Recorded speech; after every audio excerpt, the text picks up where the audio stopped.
Mr. President, can you? What's the question? What is the question?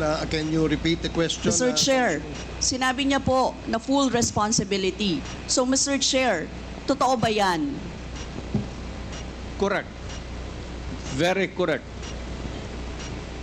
Since I was a president, and there was this, until now, serious problem about drugs, I had to issue or make a policy statement about drugs. At all that happened, yung nangyari pursuant to my order to stop the drug problem in this country, akin yun. Akin na akin yun.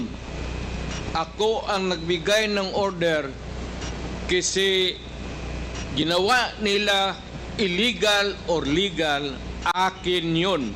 Thank you, Mr. Chair. I take full responsibility for it. Thank you, Mr. Chair. Yun po yung tanong ko. Yung families of innocent extrajudicial killings, kayo din.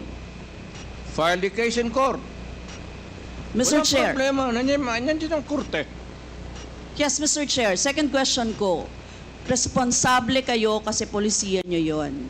Kumbaga, tatak Duterte. Dahil polisiyan nyo rin yan, tama ba? Sa Davao.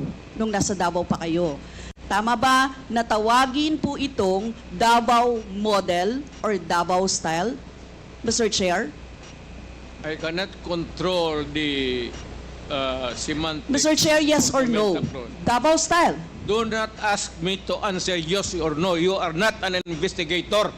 Mr. Chair, tayo po ay nasa investigasyon kasalukuyan, Yes, Mr. but you Chair. are not an investigator. Why are you asking me to answer Mr. yes Chair, or no? tinatanong ko lang naman.